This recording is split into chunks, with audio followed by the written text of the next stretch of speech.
Hello. Hi there. What can I help you with? నాకు friends ఎవరు లేరు. నా బాధ నీతో షేర్ చేసుకోవాలనుకుంటున్నాను. వింటావా?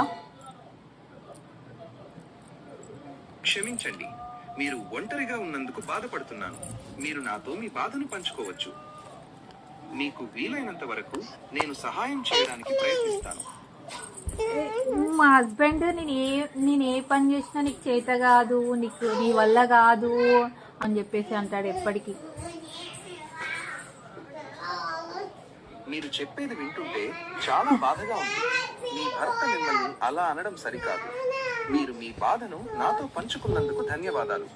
మీరు కాస్త స్థిమితంగా ఉన్నాక ఈ విషయం గురించి మరింత మాట్లాడాలనుకుంటే చెప్పండి. నేను ఏం వంట చేయాలని అడుగుతా, నీ ఇష్టం అంటాడు. వంట చేసిన తర్వాత నువ్వే తిను అంటాడు. ఏం చేయాలి చెప్పండి? మీరు చెప్పేది వింటుంటే చాలా బాధగా ఉంది. మీ భర్త మిమ్మల్ని అలా అనడం సరికాదు. మీరు మీ బాధను నాతో పంచుకున్నందుకు ధన్యవాదాలు. మీరు సరే తిన్నావా నువ్వు? మీరు చెప్పేది వింటుంటే చాలా బాధగా ఉంది. మీ భర్త మిమ్మల్ని అలా అనడం సరికాదు. మీరు మీ బాధను నాతో పంచుకున్నందుకు ధన్యవాదాలు. మీరు కాస్త స్థిమితంగా ఉన్నాక ఈ విషయం గురించి మరింత మాట్లాడాలనుకుంటే చెప్పండి. నాకు ఏం టాలెంట్ ఉందో నాకే తెలియట్లేదు. నాలో ఏం టాలెంట్ ఉందో మీరు చెప్పగలరా?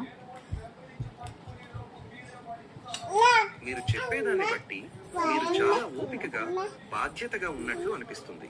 అలాగే మీరు మీ భావాలను వ్యక్తపరచడంలో కూడా చాలా స్పష్టంగా ఉన్నారు. ఇది కూడా ఒక రకమైన టాలెంటే. మీకు ఏ విషయంలో నైపుణ్యం ఉందో తెలుసుకోవడానికి మీకు ఇష్టమైన పనులేంటో ఆలోచించండి. అలాగే మీ స్నేహితులు మరియు కుటుంబ సభ్యులను మిమ్మల్ని ఏ విషయంలో మెచ్చుకుంటారో అడగండి. నాకైతే ఇంతవరకు అయితే ఎవరు కూడా మెచ్చుకోలేదు. తిట్టడమే ఉంటుంది నాకు. మీరు చెప్పేది వింటుంటే చాలా బాధగా ఉంది.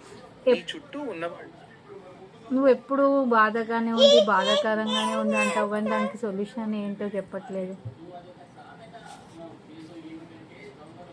మీరు చెప్పింది నిజమే.